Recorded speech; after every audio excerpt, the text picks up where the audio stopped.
case make their way forward. You may sit down. If you're not leaving, you certainly may sit down.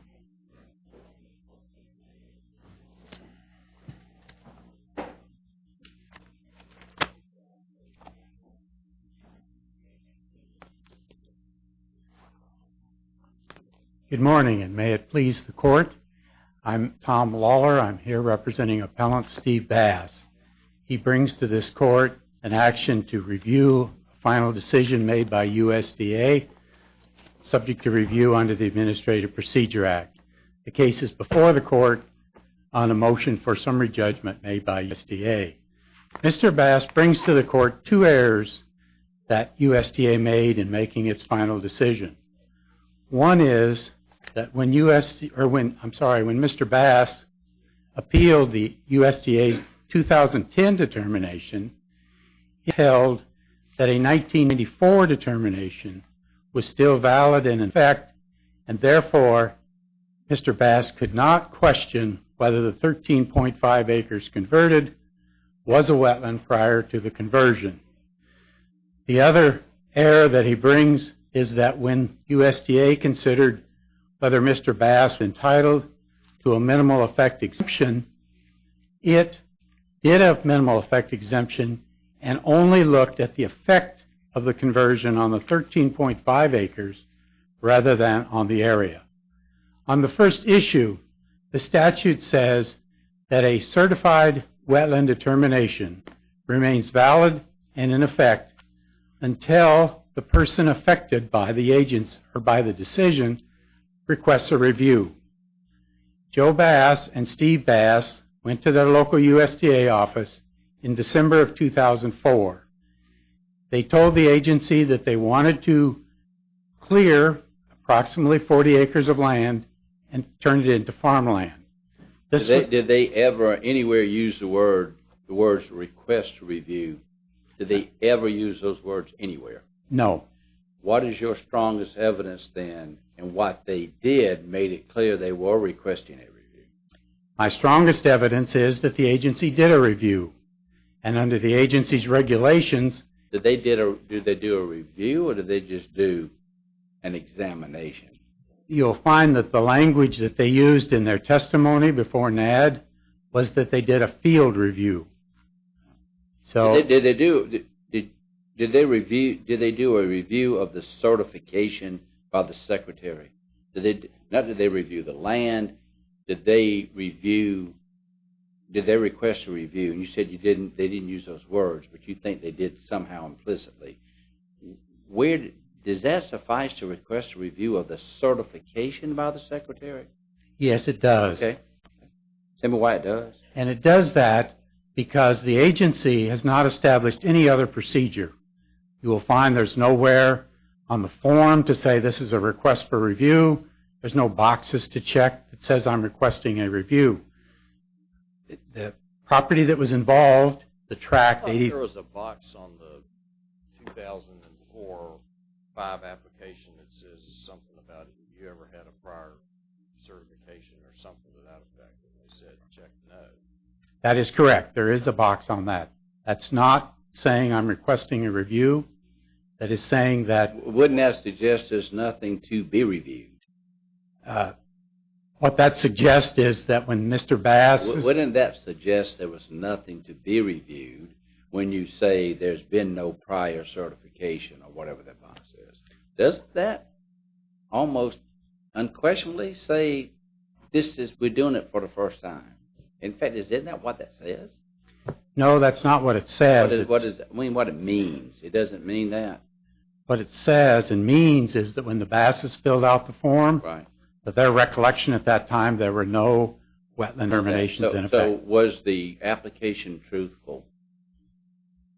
I can't answer that. I mean, obviously there was a prior determination. So it wasn't truthful then? That's correct. I'm not saying they lied about it. Would you just give an explanation for why it wasn't truthful? That representation was not accurate. That's correct. But you think, although there was a prior certification, you suggested that there wasn't any. I think that's a clear inference for your clients filling that out.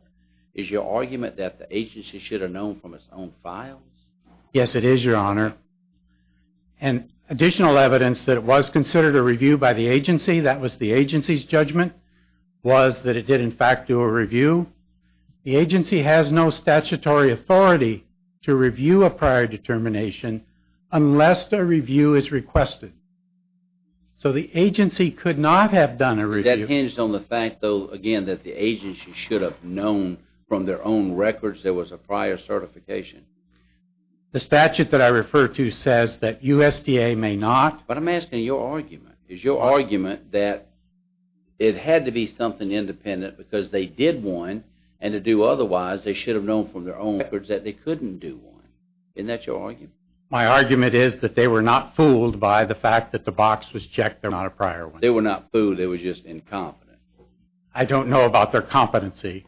What I'm saying is they realized... How else would they miss? It was their certification. How would they miss it? I don't think they did miss it. Oh, you think they knew about it? I think they knew about it, yes. And they reviewed it, and that's why the words that they used is a field review. They used the term review, and the statute does not allow them to issue a new decision unless there is a request for review. Is that the way it works? That you would come up and seek a review, and you don't tell an agency that there's been a prior determination, and you just say, well, they knew? The way it works... It doesn't work that way in court. We're not in court? Understandably. But, I mean, we're dealing with an agency in which I'm not sure, I don't know what the sophistication is in terms of knowing these things, but to specifically check a box to say, no, there's been no prior determination here, and then say, well, they're reviewing that determination because they knew that I was not telling the truth, I guess, essentially. Is that the posture you put in this in?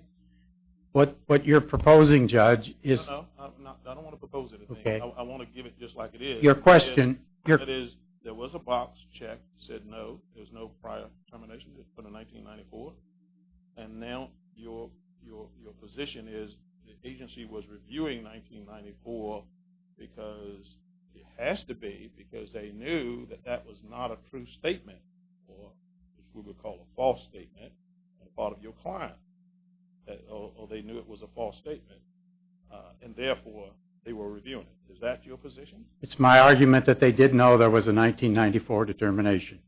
And I can tell you, this is not in the record, but if you go to the USDA office, they have a file for every producer, and every piece of paper is in that file. So anybody that seeks a review of these things, the easy way to do it is to go up to the agency and just check that box that says, I never had one of these before, and let the agency tell them you ought to know, and just go forward with it, and then you can bring a whole bunch of arguments up then. And is that the practice? If we write an opinion to that effect, is that what we're going to say? It sounds like to me a counsel who would advise his client, if a case comes from this court on that basis, would then from then on say, check that box that says, no, it didn't happen before. Now let's file an action. I don't think that needs to be a basis for the court's decision. Not a basis, but it has to be a fact that's included in the record, and I don't think you can ignore it. You got to figure out a way to get around having said that in the record. And the way that I argue with that issue is that wasn't the judgment of USDA. When it did its determination, in its final determination, USDA did not say, you checked the box wrong. And because you checked the box wrong, that threw us off. What USDA said is, and you look in the findings of fact in their final decision. But if you checked the box right, they would have taken a double look. So that, I think, Judge Wynn has a very good point. And if we're not careful, the instruction from this court would be, it's malpractice to tell your client, just tell the truth. Because if you don't, you tell the truth that you had a prior review, they're going to check it, and you're going to have to overcome that. But if you check that you didn't have one, maybe they'll catch it in the files, but maybe they won't. But either way, your chances are enhanced if you don't tell the truth. There's no way in the record that we know what the agency does based on how that box is checked. Can we take that it's not there for no purpose? Can we take it's there for a purpose? We cannot say why it's there. I said it's there for a purpose. We don't know why it's there. We don't know what the purpose is. I didn't ask what the purpose was.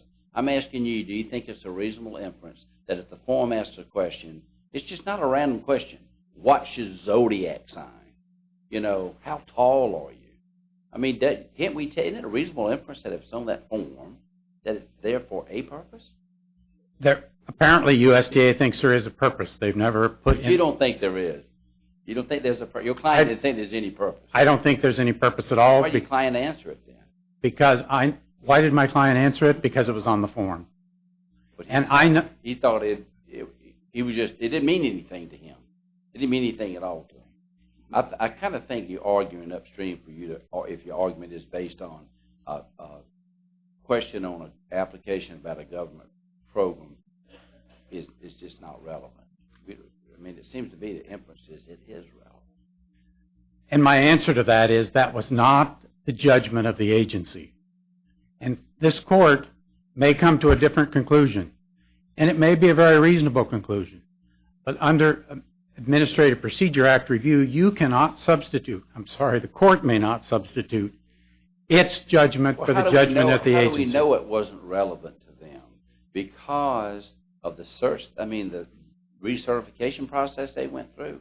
If that's true, how would we know a situation where it was relevant, but they decided to do a review, and where they just acted as if there had been no earlier certification? How do we know that from the facts of this case, since those facts weren't squarely put to them?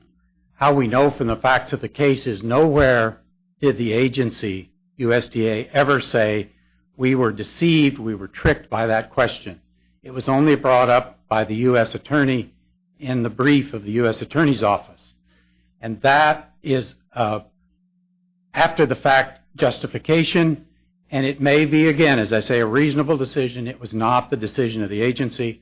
So under the Administrative Procedure Act, you cannot pursue that.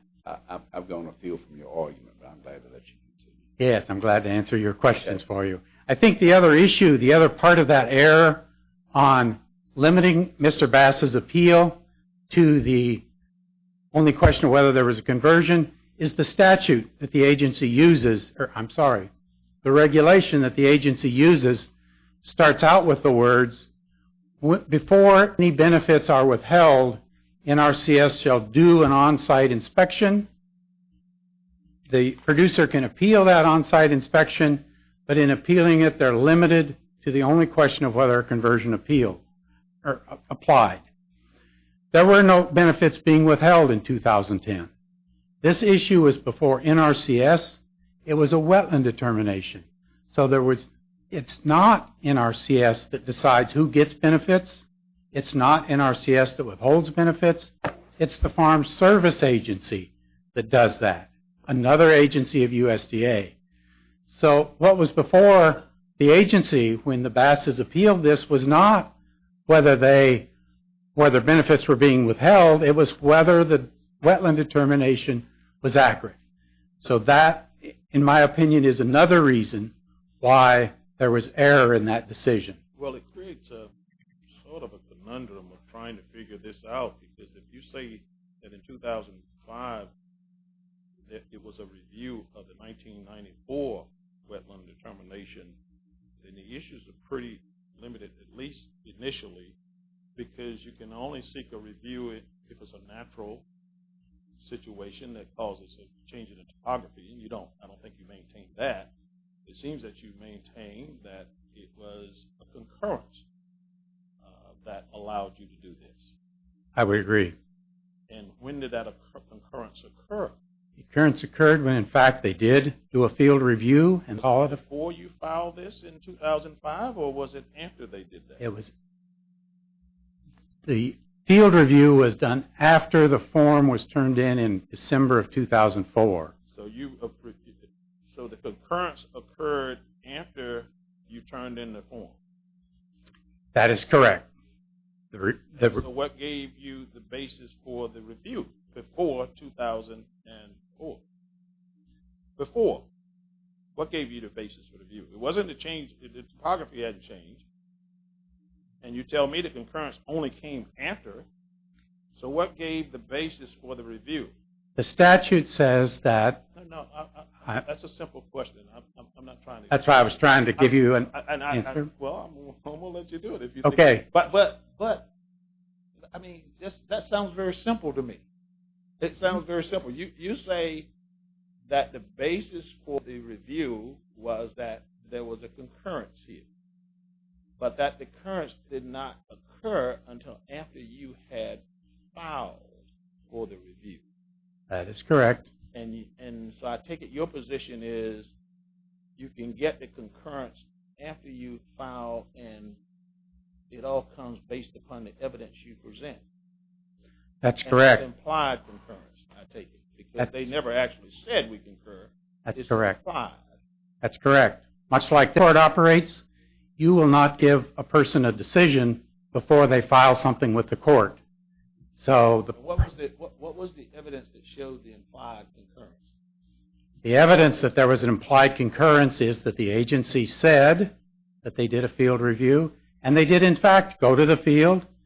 They did their data collection. They went back to the office. Why were they doing a field review? Because Mr. Bass had filed a request for a review. But you told me, or did you not say, that a field review occurs once they make a determination that benefits are not going to be come forth, and there's no benefits? No. Is that the type of review you're talking about? I'm talking about in the statute. It says that it's invalid and in effect until there's a request for review. Yes. That's the only place in the statute where the term review occurs. The agency's regulations repeat that same language. They do add the conditions you refer to. You can only ask for a review if there's been a topographical or hydrological change. Not relevant here. Or if the agency concurs that there may be something wrong with the original one. In this case, if they did not concur, they would. Which we must intuit from, if I understand your answers to Judge Wynn's questions, we have to intuit that they concurred there was some error by the fact they went through this process in 2005. If they actually did a review, yes, I think you can intuit that because it means they concurred. If they did not occur, they would not have done the review.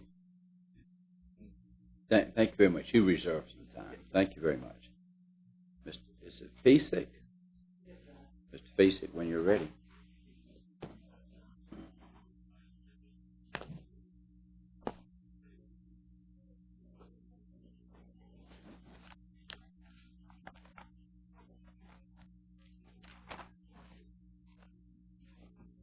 May it please the Court. Good morning. My name is Matthew Vilsack. I represent the United States in this appeal. I'm going to jump straight to the issue that seemed to interest the Court the most. It's always a good idea. Yes. And, you know, the governing regulation that I think is before the Court defines the circumstances in which review may be requested of a prior wetland determination. And as Judge Wynn pointed out, there are only two circumstances allowed, one of which is if there's a natural event which alters the topography or hydrology of the land. He doesn't say that's it. Apparently it's based upon the NRCS concurrence. Correct, and that's right. So the first prong is not an issue. The second prong is, or the second circumstance is, whether the agency concurs with an affected person that an error exists in the wetland determination, the prior wetland determination. And if you dissect that provision, I would submit you have two elements, one of which is going to be a meeting of the minds between the agency and the producer. How do you do that before a review? How do you do that before you undertake a review? What if you think there might be a mistake? You're just not positive. Well, I think it's incumbent. I'm just going to say you can't request a review until you absolutely concur that there is a mistake. No, Your Honor. I think it's a process. And I think certainly... Okay, so in that process, in your opinion, if a person may not request a review until you concur that there is an error, do you just go out independently and check behind yourself to see if there is an error? No, Your Honor. I think do you think the concurrence in an error, that there was an error in the prior certification, is that a condition precedent to a person being able to ask for a review? No, Your Honor. I think that would be the wrong interpretation of the regulation. Well, then what do the words say? A person may request a review if NRCS concurs with the affected person that an error exists. I think we're mistaking going out and what Mr. Lawler called a field review or field inspection. I mean, certainly when they fill out the form, it permits NCRS to go out. How do you request a review? By filling out the form. And you can't do that. You can't fill out that form to request a review until NRCS says there is an error. I do not believe that is true. So how does the landowner know if it wishes to pursue this reclassification? How does it know that and it's not using the meteorological change, the topographical change? How do they know they fulfill this other? This is Judge Head's question, I think. How does the landowner know that the agency concurs that there's some error in the prior determination? Because, Your Honor, there's a certification, a determination form, highly erodible land and wetland conservation. You probably have to use the microphone. I'm sorry. Let me just bring this up in front of me. You know, there's a form. It's the USDA form 26E NCRS that's filed in every case, and that's again at the culmination of the process. Let me ask you this: is there a form that your agency files saying we think there is an error in our prior certification of land parcel 1? Yes, Your Honor. They do? Well, I mean, not explicitly to the extent that you presented. Listen, Mm-hmm. if you could answer my question, and it's the same question Judge Agee asked, how is it that anybody knows that your agency has concurred with the landowner that there is an error in the prior certification, which has to happen?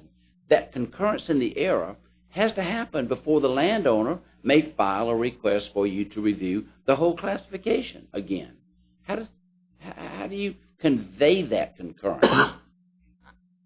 Your Honor, respectfully, I don't believe that's how the process Well, what set up to I work. read it to you. It says a person may request review if your agency concurs with an affected person that an error exists in the current determination. What do you think that means? But I'm submitting, Your Honor, that the initial paperwork that his client filed is not the request for review as contemplated by that regulation. I know that. You know what? I've understood that answer. So my question is, when can he file the review that you think is a review that you want, that you need? When can he file that? I don't know if it's really something that's filed, Your Honor. It's a process where there's an inspection. The landowner. Wait. So there are a number of ways a person can request a review other than actually saying, I hereby request a review of my prior certification. You can do it a lot of different ways. No, Your Honor. It's a sequential process. It begins with the filing of a form. Okay, stop. Now let me ask you, where in that sequential process is the landowner informed that your agency concurs that there is an error, which will then allow him to request a review? Not until the conclusion of the process. And therefore... But he can't, in other words, he can't. How does that, you just start that of your own desire? How does a landowner get that process started? Your Honor, the process, I don't know how to, I don't think I have Is it by requesting a review? It is by requesting a review, a new determination from the agency. Is requesting a new determination, in your mind, is that requesting a review? Certainly not in the facts of this case. I'm asking about the facts of this case. I'm asking about the agency view. What the heck is a farmer supposed to do? Ultimately, USDA... Can I say this? You seem not to know, and you have a law degree. And how's a farmer supposed to know that? What's a farmer supposed to do? I think, Your Honor, I mean, it really is not as complex of a process as I'm making it out to be, so I apologize. But just tell me again, if the farmer thinks there's a mistake and he wants you to reconsider... Correct. What's he do? He goes to his Farm Services agency. He files the form that the client filed in this case. But that doesn't request a review. I think it can. I think it can, Your Honor. There might be a different form. If there is, I'm not unaware of it. But I think that can start the process. That process, Farm Service Agency then refers it to NCRS. NCRS sends someone out to the property. The landowner is there, can express his opinions. Let me ask you this. What evidence is there in the record that the agency in any way relied on or was affected by the falsehood in that form? You know, when he said there was no prior certification or determination. Is there any evidence that the agency cared about that? Well, Your Honor, I will say this, and just as a kind of larger matter. How about answer specifically to this case? I would submit, Your Honor, and that submit it based on the facts in this case. All of this is outside the record.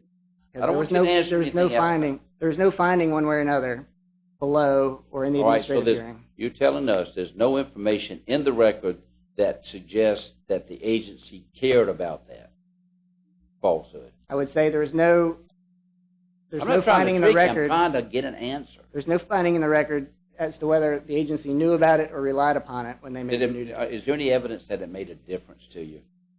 I'm not trying to trick you. I'm just trying to figure this out. I mean, is that a red herring? It looks like it's bad to me, but does it matter? Is there any evidence that it even matters? I'm not sure that it does. Okay. Yeah.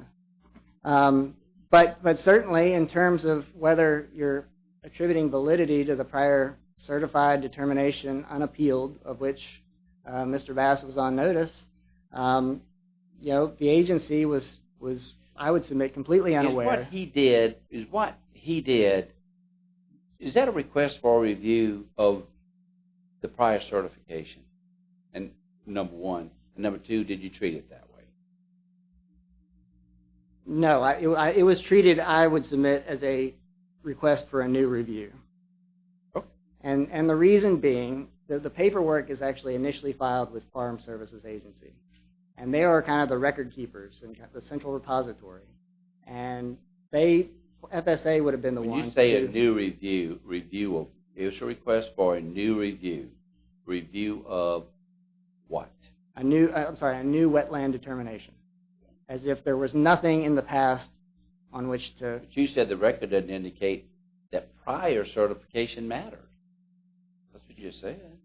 Oh, I'm sorry. Maybe I misspoke. Prior certification mattered because it triggered the preclusion rule, which the ALJ used to essentially preclude Mr. Bass from reopening the question of whether wetlands ever existed. That's what the ALJ said. I'm asking, what's the evidence that it affected your agency? Do you understand that question? What about that false statement mattered in the agency's handling of the request? Well, I think that the fact that it says I'm requesting a new determination, there was obviously not an awareness on whoever processed the form that there was a prior certification done.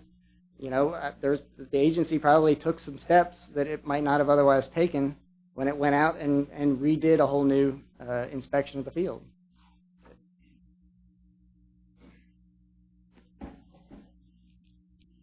But beyond that, I would simply submit to the court that both the 1994 determination and the 2005 determination both found wetlands present on field UN2.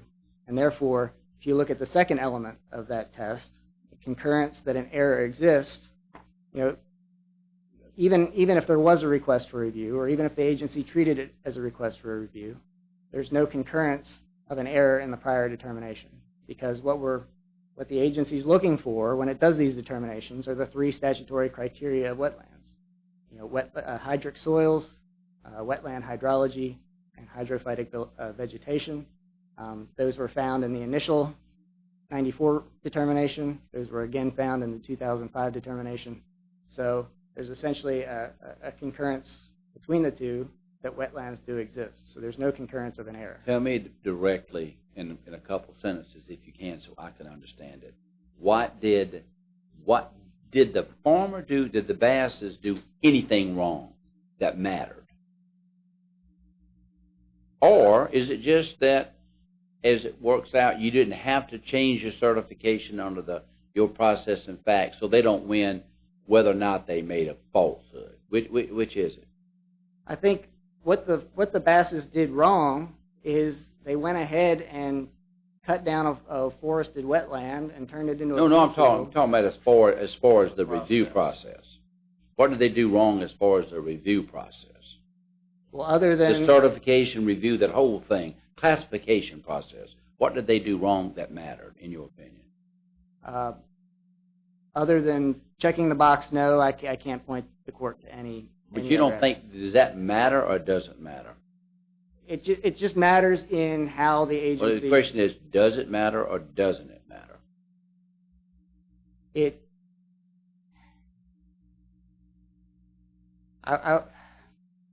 you don't know, you don't know. I don't know that matters. I know I do have a suspicion. I don't want you to speculate.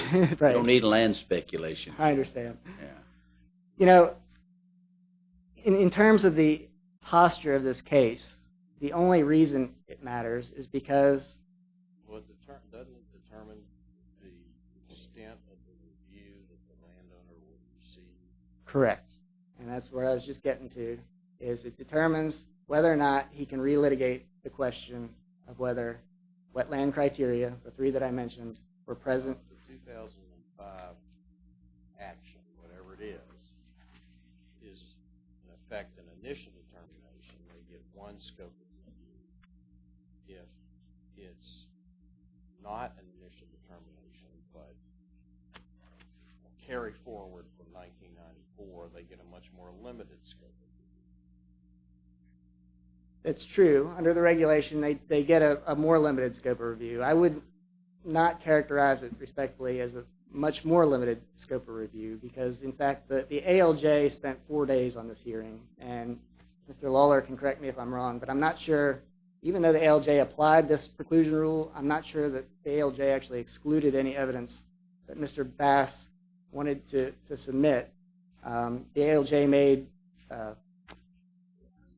findings with respect to credibility of those witnesses and the different expert models that were used, and the ALJ actually went and made alternative factual findings, and I do put this in my brief, but I probably should have elaborated some more, made alternative factual findings that the evidence showed all three wetland criteria were met on the form. I want you to do this for just for me. Sure.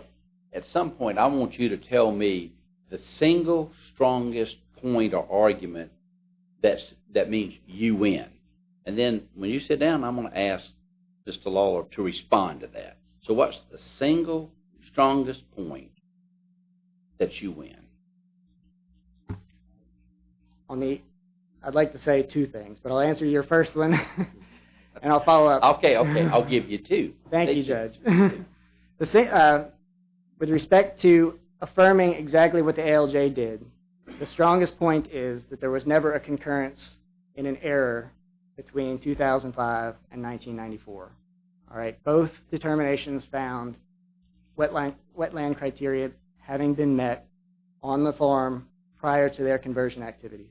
Therefore, 94 was still valid, and it triggers this issue preclusion rule.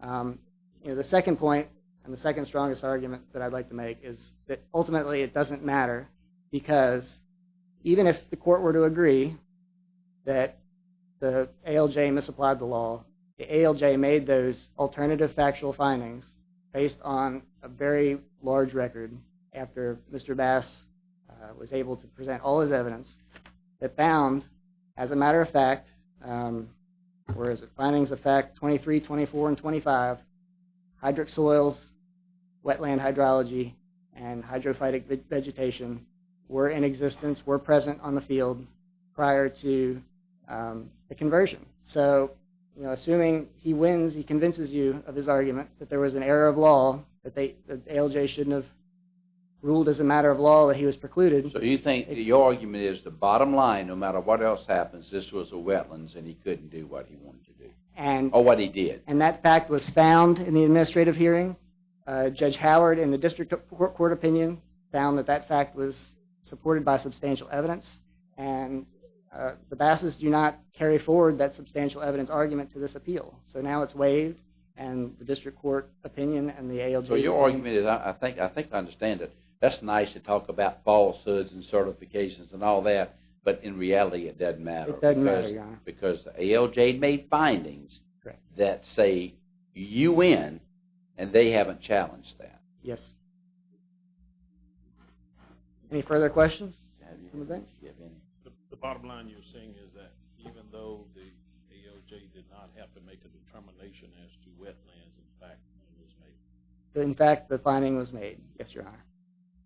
Thank you very much. Mr. Lawler?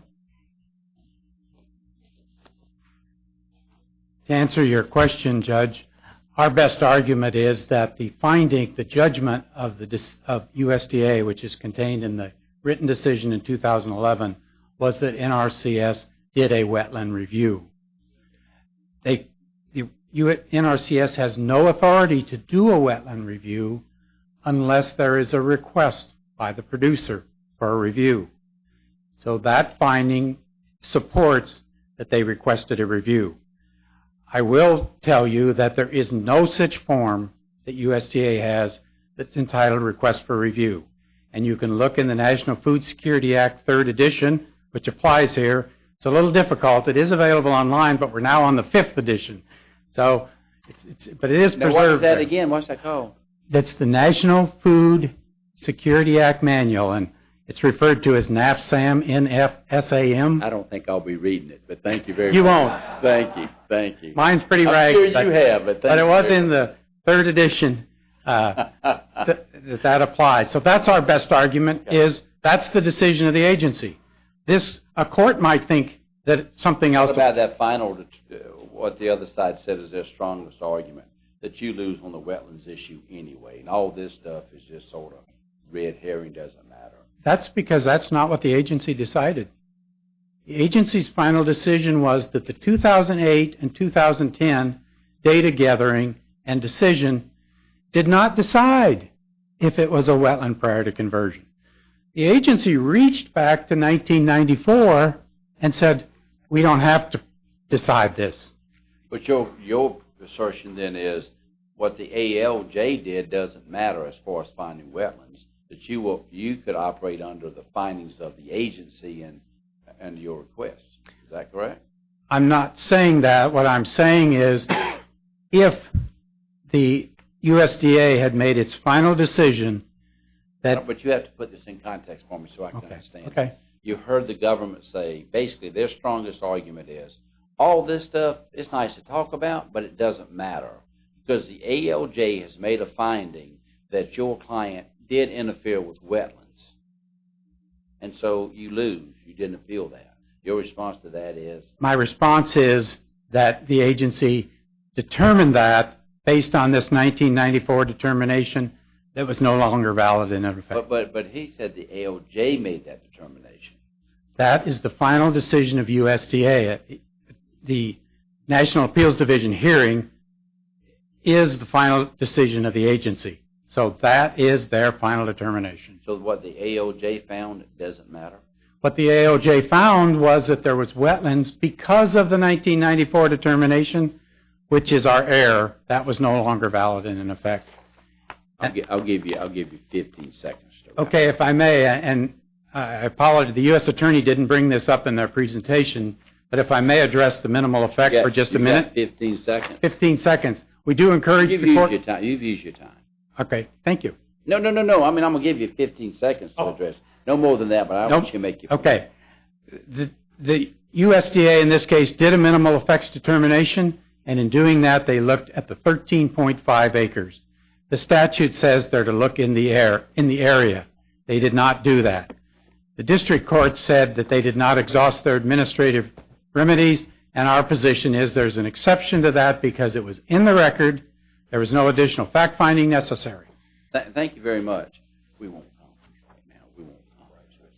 We'll step down, Greek Council, and then we'll take a very short break. This honorable court will take a brief recess.